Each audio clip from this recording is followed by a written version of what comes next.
Han desplazado las redes sociales a los medios tradicionales como espacio privilegiado de los ciudadanos para denunciar casos de corrupción o transgresiones de funcionarios públicos. A propósito, por ejemplo, esta semana del aterrizaje en un arrecife del coordinador, el helicóptero en el que viajaba el coordinador de los senadores del PRI, Emilio Gamboa, pero también, como vimos también esta semana, casos como la difusión en redes de una fotografía cuando se está produciendo un asalto en el periférico. Han desplazado las redes sociales a los medios tradicionales en esta función. Soy José Buendía, de esto vamos a hablar hoy en Opiniones Encontradas. Tenemos un muy buen programa.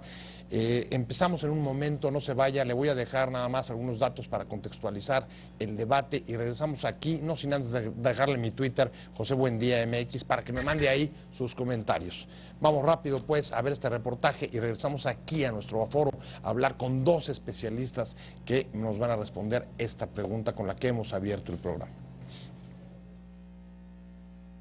Las redes sociales no desplazan a los medios de comunicación tradicionales, pero sí cambian la forma de interacción entre la sociedad y las autoridades, por la inmediatez en la difusión de los mensajes, la enorme exposición pública y el poder de cada ciudadano para escrutar y vigilar al gobierno y a los partidos permanentemente. Las denuncias en las redes sociales como Twitter o Facebook son de la naturaleza más variada. Van desde la exposición de transgresiones y abusos de las autoridades, la inseguridad y el delito en el espacio público y hasta las campañas políticas.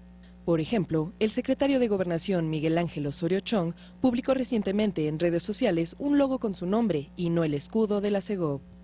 También se desató una campaña contra el coordinador del PRI en el Senado, Emilio Gamboa, por aterrizar en un área natural protegida cuando se trata de un lugar prohibido. En redes sociales, la información se mueve prácticamente sin ninguna regulación ni restricción alguna, aunque ya en comicios anteriores la autoridad electoral ha generado algunos criterios y lineamientos. Pero estos tienen como única limitante, además de no invitar al voto, no utilizar la institución como promoción y no gastar recursos públicos, tal como establece el artículo 134 de la Ley Electoral. ¿Cómo cambian las redes sociales la forma de hacer política? ¿Cuál es el nuevo papel del ciudadano en ellas? ¿Son un vehículo para el espectáculo político o mecanismo de instrumentos públicos? Posiciones número 1. Como Instituto Nacional Electoral, no podemos impedir que los políticos hagan política rumbo a las elecciones presidenciales de 2018, dijo el consejero electoral Arturo Sánchez. Al respecto, Sánchez recordó que los políticos pueden emitir los mensajes que quieran, siempre y cuando no hagan actos de proselitismo relacionados con el llamado al voto. Número 2. El gobierno de San Luis Potosí culpó a las redes sociales de magnificar la situación de la inseguridad y crear psicosis en la población luego de los eventos delictivos de esta semana, de acuerdo con el secretario general de Gobierno, Alejandro Leal Tobías. La Secretaría de Seguridad Pública de la Ciudad de México confirmó la detención del asaltante que fue captado en un video en el cruce del Anillo Periférico y Avenida Toluca. Luego de que en redes sociales se informó que el priista Emilio Gamboa aterrizó de un helicóptero que provocó daños al arrecife Alacranes en Yucatán, el coordinador de los senadores del Tricolor aseveró: fue un error que el helicóptero nos haya bajado ahí y lamento que esto haya sucedido. Arrancamos con Opiniones Encontradas. Muchas gracias por estar con nosotros y vamos a entrar a un tema que hoy sigue despertando no solamente interés, sino en muchos casos asombro, y es hasta dónde las redes sociales, Twitter, Facebook, han logrado desplazar a los medios tradicionales en funciones que antes les eran propias y casi exclusivas en términos de arena de discusión pública, como la denuncia sobre casos de corrupción, sobre inseguridad, etcétera. Y para entrarle al tema, me da muchísimo gusto que esté conmigo aquí Iván Iturbe, muchas gracias, académico, profesor investigador de la Ibero y también de la Anáhuac, especialista en asuntos de opinión pública. Muchas gracias, José. Julio Juárez Gamis, Juárez el Bueno. Juárez el Bueno. Muchas gracias por estar con Siempre nosotros. bueno. También especialista en asuntos de medios de comunicación de la UNAM, de la Universidad Nacional Autónoma de México. Y telefónicamente nos va a acompañar también Manuel Guerrero, que es el director de la carrera de comunicación allá en la Ibero. Y si quieres empezamos con esa pregunta rápido, Iván. ¿Te parece que han desplazado sí o no las redes sociales a los tradicionales? En el público joven, sin duda, ¿no? A menor edad, sí ha habido un desplazo y lo podemos ver las estadísticas de Estados Unidos que nos ayudan a ver un poco más el futuro. 60% de la información que reciben jóvenes viene de redes sociales, ¿no? Y pues están apagando pantallas y cambiando la dinámica de consumo de los medios de comunicación, ¿no? Encuentran otras voces alternas a las que encuentran en los medios de comunicación, les atraen. Hay un dispositivo que lo tienen y lo usan de 100 o 200 veces que un joven en promedio saca su teléfono para revisar noticias. Y sí, definitivamente es un cambio, parece que es imparable, ¿no? ¿Solamente en los jóvenes? En primera, si coincides en que sí, en el caso de los jóvenes, pero solo ahí. Mira, ¿Cuál es tu lectura? A ver, parcialmente. Yo creo que las redes sociales han traído dos cosas a la política. Primero, han traído la pérdida del control de la información. Es decir, literalmente las redes han echado abajo, digamos, el paradigma del control de la información. O sea, se rompió el monopolio. Se rompió el monopolio de la información, del emisor-receptor, este ciclo tradicional de quién dice qué, cuándo, a qué hora, está totalmente fragmentado en redes, ¿no? Yo creo que todos los medios tradicionales y los medios alternativos están buscando lidiar un poco con eso, y la ciudadanía también. Y la otra cosa que han echado hacia abajo de manera contundente ha sido los tiempos para la generación de la información, algo que ha marcado siempre la agenda de los medios, la agenda de la conversación pública, y las redes de comunicación, las redes sociales han, digamos, revolucionado en el sentido de Hannah Arendt, han acelerado los procesos de comunicación. Entonces, hoy ya esos ciclos de 24 horas, de 12 horas, están exactamente destruidos, ¿no? Literalmente. Esa conversación es permanente. A ver, es una conversación. Yo ahora voy con Manuel Guerrero. Nos daban un dato, justamente, ¿sabes quién? Mario Campos el otro día. El tiempo de atención de la generación millennial es de 8 segundos, Manuel. Entonces, ¿hasta dónde hay conversación? ¿O qué clase de fast food de conversación es la que se produce, por decirlo de alguna manera, en esos sectores? Tengo a Manuel Guerrero en la línea. Hola. Sí, Manuel. No sé si oíste la pregunta. Sí, la escuché. Yo creo que habría que distinguir también entre tipos de redes, porque, por ejemplo, no es lo mismo Twitter, que tiene, digamos, una caducidad relativamente rápida, ¿no?, en términos de lo que se postea y de la conversación que se puede seguir ahí, frente, por ejemplo, a Facebook, que tiene mayor permanencia, digamos, también porque va subiendo historias, fotos, vas intercambiando en otro tipo de lógica distinta, por ejemplo, a la que tiene Twitter.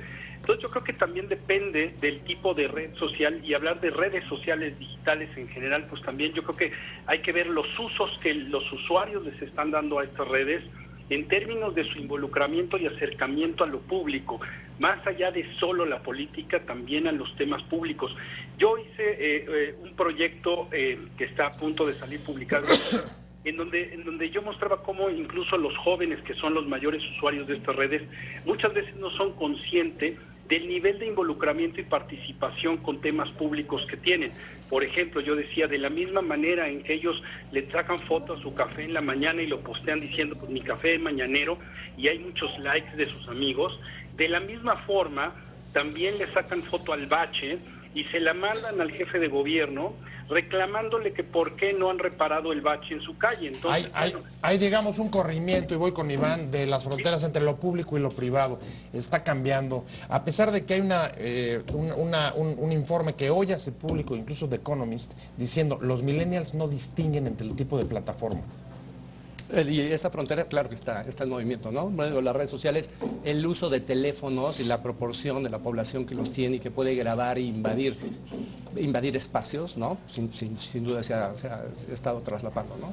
Y esto lleva a muchos conflictos. Hace tiempo, bueno, escribiste un artículo, ¿no?, en relación a Periscope, ¿no?, y el trabajo que hacía el city manager de la delegación Miguel Hidalgo, ¿no? ¿Hasta dónde puede la autoridad invadir el espacio privado y exhibirlo de manera pública? Y después podemos hablar de estos linchamientos mediáticos, donde la gente, en algunas ocasiones, aprovechándose del anonimato que algunas redes sociales te pueden ofrecer, pues es bastante fuerte, ¿no? Y acaba con vidas públicas, las devasta, y bueno, también podemos hablar de niveles del debate y de calidad del debate que hay en las redes sociales, que sí son bastante dispersos, tanto en México, si lo comparamos con otros países también. Ese es un tema muy importante, Julio. Si lo que estamos asistiendo es realmente un incremento del escrutinio público a través de la mayor vigilancia que te permite, tú lo decías hace un momento, por el tiempo y por la ruptura del monopolio de la información en las redes sociales, o si estamos un poco, digamos que, aprovechando la sobreexposición que te dan las redes sociales para digamos que, aumentar la sociedad del espectáculo? Mira, yo creo que hay claroscuros. Indudablemente tenemos más información, pero mucha de esa información es más trivial, es más banal y está menos confirmada, menos validada. Es decir, este periodismo de investigación o de generación de contenidos que están doblemente verificados, respaldados, muchas veces no, o sea, ¿cuántas veces ha muerto un actor o un personaje famoso en Twitter? Son rumores, ¿no? Cada rumores, 5 o 10 sí, días. sí, ¿no? sí. A ver, yo me estoy acordando, en septiembre se conmemoraron los 30 años del temblor. ¿Y por qué traigo esa cuenta? Cuando empezaron las llamadas en vivo a la radio en México, se rompió todo un modelo de comunicación. Porque los medios tradicionales empezaron a mover, digamos, y a tener que lidiar con una llamada de alguien que de pronto se empezaba a quejar de que en su casa, en su colonia, un bache, el semáforo, el policía corrupto. Y hoy tenemos exactamente esa explosión de contenidos en redes sociales. Las videodenuncias, los lords, las ladies, esta avalancha de cosas. Sí. No nos hace ser un país más justo. No nos hace ser un país en donde el Estado de Derecho se respete hoy más que hace 30 años. Pero eso es parte de la conversación pública, ¿no? Estas denuncias que muchas veces no sabemos qué pasa, porque además los medios tampoco le dan continuidad al asunto. Es decir, los medios, las redes sociales se han convertido en generadores literalmente cotidianos, suplantados inmediatamente por un nuevo escándalo, por un nuevo video, por una nueva denuncia, a la cual la gente no tiene ni siquiera la capacidad, digamos, racional de seguir qué es lo que está sucediendo con todas esas cosas. Entonces, que seamos un país más justo porque hay más gente denunciando videos y cosas en las redes, o digamos que la impartición de justicia sea hoy más efectiva que hace 20 o 30 años. Pero yo sí creo un que seguimiento de estamos los lejos medios, eso. ¿no? Que están monitoreando las redes sociales. A ver, no somos un país más justo, pero déjame preguntarle, digamos, desde el otro lado a Manuel. Tampoco, digamos que por lo menos sabemos injusticias que antes no conocíamos. Pues sí, desde luego, ese digamos que es como una gran aportación de las redes sociales, que ahora, por ejemplo, bueno, pues tenemos el caso de estos sujetos que estaban ahí asaltando en Reforma y Periférico, que pues antes se denunciaban, pero ahora es instantáneo a través de estas redes, digamos, cómo empieza la discusión a través de estas plataformas de estos temas. Pero creo que Julio dijo algo bien importante, y es el tema de la avalancha de datos que nos circundan, y que creo que a partir de ahí podemos plantear una cosa bien interesante, que es la necesidad de seguir contando con el periodismo. El periodismo hoy, creo que en la época de las redes sociales, sigue siendo más necesario que nunca, porque te permite pausas, explicación y seguimiento, el buen periodismo. Por lo pronto, Iván, digamos que en relación con lo que dice Manuel, esos augurios de que la prensa desaparecería, pues no se han cumplido, sino que en muchos casos se han desdoblado. Está cambiando, ¿no? Hay una escena muy interesante en la serie de House of Cards, en el cambio del viejo periodismo al nuevo periodismo, cuando una de sus protagonistas, ¿no?, acude a estas nuevas redacciones, termina de hacer su trabajo, se lo pide con una consulta, una referencia a su jefa, quien le contrató, y le dice, no, súbelo, ¿no? Esta rapidez, esta premura está cambiando los medios, cambian las formas de consumo, y no desaparecerá, por supuesto, el periodismo, pero sí la forma de consumismo y el rol y tal vez su calidad, ¿no?, que pueda aportar a una democracia como la nuestra. Ahora, en una situación también, por otro lado, muy vulnerable, y tú, por la cercanía que tienes con el mundo electoral, lo sabes, está la denuncia que hicieron los partidos respecto de la campaña que ha comenzado a lanzar el secretario de Gobernación con su nombre, sin el logotipo de Gobernación, etcétera, y los propios partidos dicen, no podemos hacer nada. La autoridad electoral dice no podemos hacer nada, no hay regulación, solamente que llamar al voto y entonces podríamos entrar. Es un terreno, digamos, sin leyes. A ver, yo creo que hay dos formas de abordar ese tema y ejemplos como este, que no es el primero, es el caso de... No, ya ha habido, ¿no? Incluso se han generado algunos lineamientos, pero en esos términos. Existe este concepto muy laxo en la ley acerca de los informes de gobierno, ¿no? Tú tienes 5 días antes y 7 días después para un funcionario público durante su periodo de informe de gobierno de poder utilizar con recursos públicos. En el caso que no acreditó la Comisión de Quejas fue precisamente que ese dinero, que esos promocionales estaban pagados con dinero público. Pero déjame ponerlo en esta perspectiva. Una de las lecturas que tú puedes hacer de fenómenos como esos es prohibirle a los políticos que hagan política. Es decir, no, que nadie hable de que al 18 porque, no, o sea, jugarle al tapado como si estuviéramos en los 70s, en donde había una directriz y ahora bueno, se eso le exige ya la no sería el electoral. tapado, sería el clandestino. Sería sí, exacto, el subterráneo. Exacto, ¿no? exacto. Sí. Y a la autoridad electoral un poco pedirle esto que es imposible, ¿no? Es decir, regular redes sociales, meterte a YouTube, meterte a Twitter, meterte a Facebook. decir, me parece que es en sí mismo un despropósito. Un tema riesgoso en términos de la libertad de expresión y de este rollo que tenemos mucho en México de queremos que haya una autoridad vigilando al ciudadano que siempre es vulnerable, que siempre puede ser llevado por el redil como la oveja, ¿no? A ser trasquilado porque ya vio 30 segundos una viñeta del secretario de Gobernación, va a votar por él, ¿no? Esa es una manera. La otra, por supuesto, es el tema de la equidad. El tema de la equidad como concepto rector del modelo electoral mexicano que plantea, a mi juicio, no un techo, sino un piso. Es decir, hay un piso de salida. Y todos los actores políticos parten, digamos, de una base mínima de equidad. Que hagan esos candidatos antes y durante las campañas atañe, por supuesto, a muchísimas otras estrategias. Ahora, a ver, el tema de equidad sí me parece que es central en esto. Voy a tener que hacer un corte comercial y regresamos, pero dejo planteado el asunto. Todos sabemos que también hacer una campaña en Twitter no solamente es un ciudadano que sube sus mensajes y de repente tiene 1 millón de retweets que lo posicionan. Si es el secretario de Gobernación o es cualquier, digamos, dirigente partidista, pues ahí se involucran estrategias, asesores, construcción de mensajes, identificación de las conversaciones. He visto cosas que me han dejado maravillados, incluso construcción de perfiles para sembrar personas dentro de las conversaciones. Y de esto vamos a regresar con Manuel Guerrero. No te vayas, Manuel, queda planteada la pregunta si ahí la equidad se rompe y en ese sentido, ¿o qué tendría que hacer la autoridad? Estamos hablando de las redes sociales versus los medios de comunicación tradicionales en esto, en la forma y en la acción y en el alcance de hacer política. Me quedé con Manuel Guerrero, director de comunicación de la Ibero. Manuel, en efecto, hemos cuidado electoralmente el tema de la equidad, de la igualdad, pero hacer campañas en Twitter o en Facebook es bastante oneroso. No son ciudadanos subiendo sus fotos o políticos haciendo comentarios. No, pues mira, yo creo que ahí la cuestión es que todos los partidos le están entrando al tema de las redes sociales, es decir, todos están utilizando algo del presupuesto que les toca para plantear campañas abiertas en redes sociales y algunas no tan abiertas y más bien, digamos, bastante encubiertas. Es prestigio, sí, muy claro, también en las redes sociales. Pero la cuestión, me parece, es ver a quiénes van dirigidos, quiénes son los usuarios y los consumidores usuales de estas redes sociales. Según el INEGI, el 57% de la población, es decir, unos 62,5 millones de personas, están utilizando ya regularmente la Internet, y de esta población usuaria el 70% son menores de 35 años, y también la intensidad de uso va de la mano con el nivel educativo.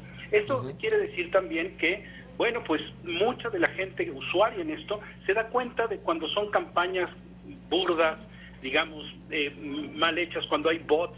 Es más, el usuario está acostumbrado a un ritmo de conversación que de pronto se ve, digamos, alterada por campañas muy burdas en donde lanzan un montón de tweets, pero que no tienen en realidad mucho alcance y mucha penetración. Eso es interesante y voy contigo, Iván. En efecto, parece que los gabinetes de comunicación de los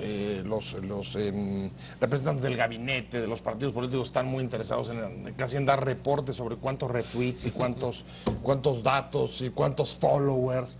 ¿Vale de algo de eso? Hacen su trabajo. Mal harían para su causa si no que hacerlo. Hacen su trabajo, ¿no? está bien, pero ¿vale de algo? ¿Vale de algo? ¿Es importante, es relevante esos datos? Creo que tienes que ir empezando a sembrar, ¿no?, las actitudes en el público más joven y empezar a encontrar una fidelización partidista. Pues ese es el objetivo, ¿no? Te digo, al joven tienes que llegar con cualquier tipo de información y como mencionaba Manuel, pues hay diferencias dentro de las redes sociales. En el caso de Twitter hay una correlación entre el nivel educativo. Mayor nivel educativo, mayor usuario generalmente es de esta red. Entonces, creo que es oportuno y bueno, esto de la regulación sería algo absurdo, imposible de hacer, y en materia electoral pues es una competencia justa, ¿no? Tú puedes cometer aciertos, puedes cometer errores, utiliza esa cancha de la mejor manera. Si cometes errores, pues los tendrás que pagar, ¿no? Como Donald Trump, de repente, cuando suelta una perla negra en la madrugada, pues paga los errores, ¿no? Entonces, creo que es democráticamente justo y dejar a los partidos que hagan su trabajo en ese nuevo ambiente y vamos a ver cómo evoluciona. Ahora, sobre esto mismo, Julio, para dejar tranquilos o para dejar intranquilos a los líderes políticos que están haciendo campañas en Internet, ¿a mayor retweets, mayor respaldo y mayor popularidad o no? Porque eso es lo que les preocupa. A ver, yo creo que en términos de audiencia, tú no tienes una audiencia más crítica y más informada que la que tienes en redes sociales. De entrada es una rebanada del pastel digamos, de consumidores de medios de comunicación muy sofisticado y muy ideologizado, al cual es muy difícil llegarle por el factor sorpresa de la publicidad tradicional. Nada más quiero regresar, y si alguien quiero dejar intranquilo es al legislador o a los partidos políticos que tienen representación en el Congreso. Porque tenemos una reforma electoral 2014 que plantea en el 134 constitucional la prohibición a la promoción de servidores públicos. Esa ley no está reglamentada y viene en un transitorio de la reforma electoral. Y llevamos 2 años de retraso en la aprobación que ese transitorio en la Constitución obliga al Congreso a publicar una ley específica en la materia, una ley secundaria en materia de regulación de gastos y de promoción gubernamental y de propaganda gubernamental. Y no la tenemos. O sea, el INE tiene que lidiar un poco con esa ausencia, con esa carencia de marco normativo y generar, ¿no?, caso por caso, una tesis o una interpretación que en unos casos pinta para un lado y en otros casos pinta para el Es que otro. ustedes son como de derecho sajón, van así, ¿no? Por jurisprudencia. Pero si estuviera esa ley, por ejemplo, a lo mejor no hubiera podido sacar el secretario de Gobernación. El uso del emblema de la El Secretaría de uso, Gobernación, simplemente uno de los casos que fueron casos de la litis para que la Comisión de Quejas no dictara medidas cautelares. Ojo, el INE no se ha pronunciado todavía sobre el fondo del asunto.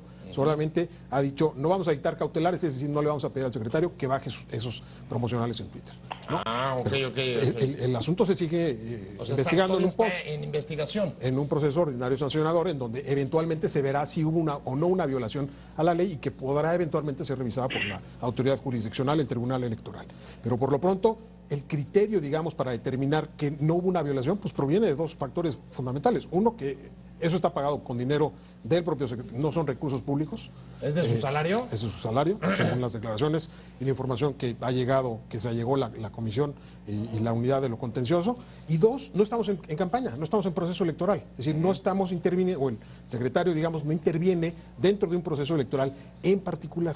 Que serían, digamos, los 2 supuestos donde entrarías a sancionar. A una medida cautelar. A una medida cautelar, Así perdóname. es. Manuel, si tú tuvieras esa decisión, ¿cuál sería tu criterio? ¿Hay violación en ese caso o no la hay?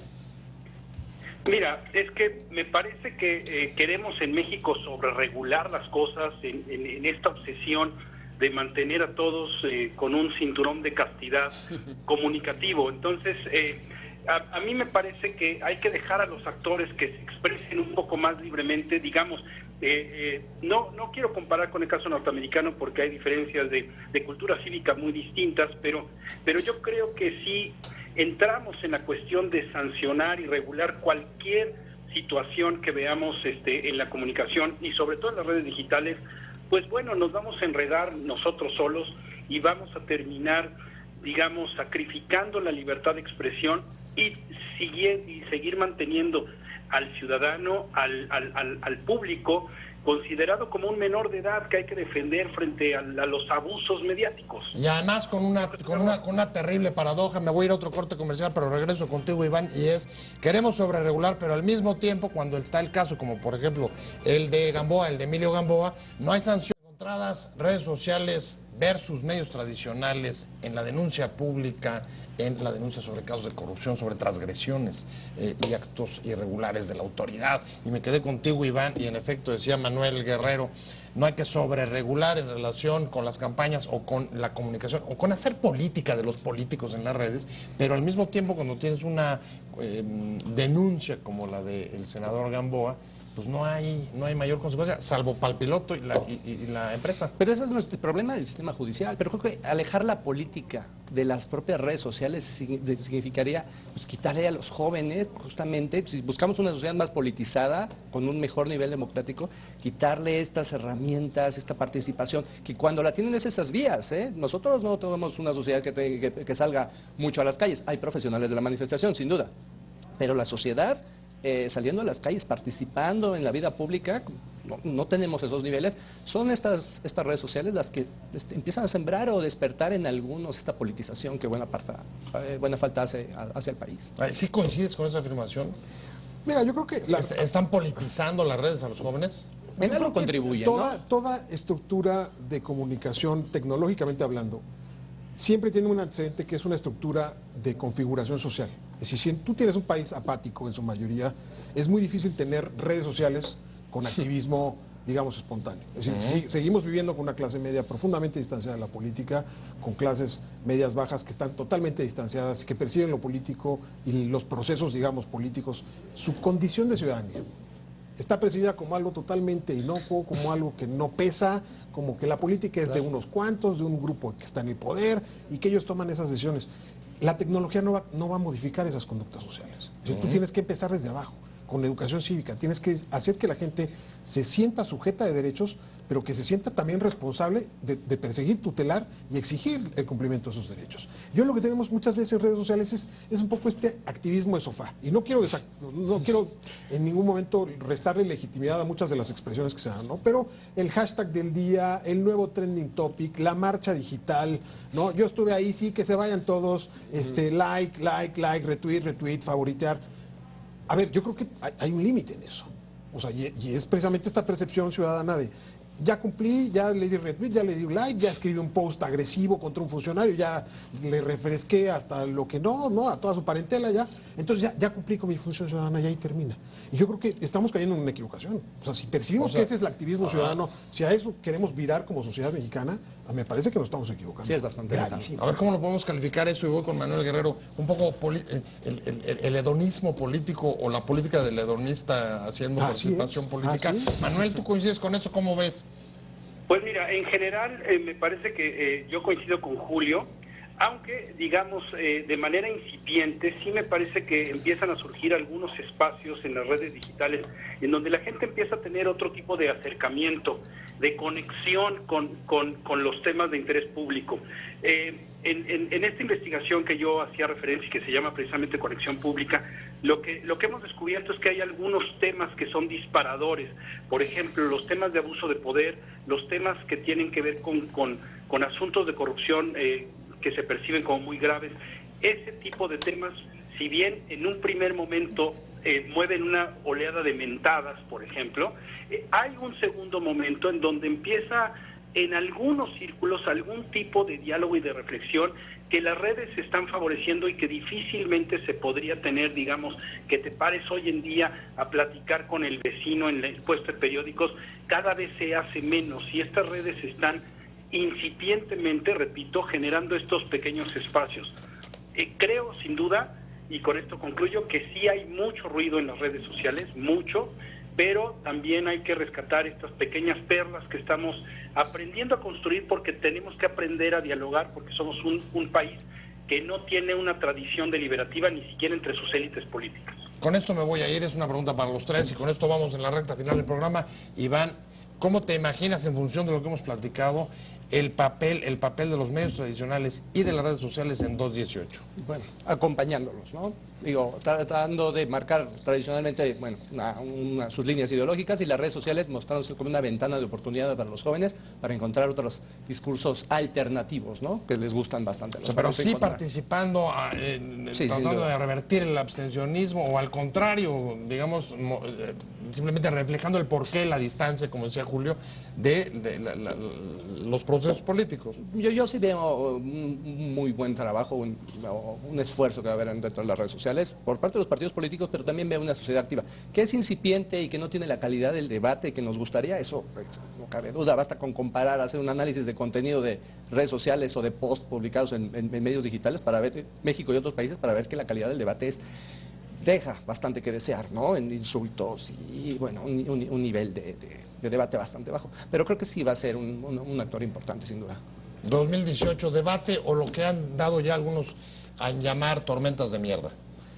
Pues yo creo que una interesante y fortificante mezcla de ambas. Okay. Y déjame retomar una cosa que me gustó mucho que dijo Manuel, y creo que como académicos Iván lo sabe bien, tú también, Pepe.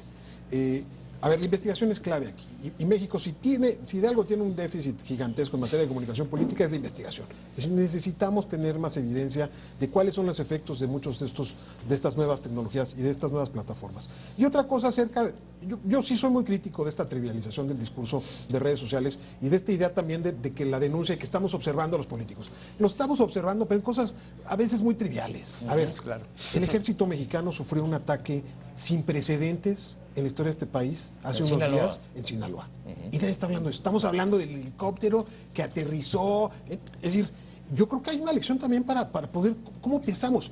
Los medios de comunicación, el periodismo profesional tiene una función que es precisamente la de pesar. Jerarquizar, esto. Es decir, ¿no? esta idea del periodismo ciudadano, en cualquier ciudadano va a hacer una denuncia, está bien, pero una cosa es denunciar un bache o a un señor que se estacionó en un lugar prohibido, y otra cosa es, como periodistas, como medios de comunicación, formarle un criterio a la gente y decir, Analizar y explicar. Claro, Sí. son dos cosas, o sea, hay funcionarios prepotentes, los hay, pero hay casos que te dan cuenta de una realidad mucho más profunda y más analizable en materia. Y esa es la labor insustituible del periodismo, ¿no? Vamos a seguir sobre este tema porque la verdad da para mucho y todavía vamos a ver muchos ejemplos que nos van a permitir reflexionar sobre el asunto. A mí se terminó ya hoy el tiempo y nos tenemos que ir todos de fin de semana porque, bendito Dios, es viernes. Muchas gracias. Manuel Guerrero, director de la carrera de comunicación allá en la Ibero. Gracias por haber estado con nosotros, Manuel.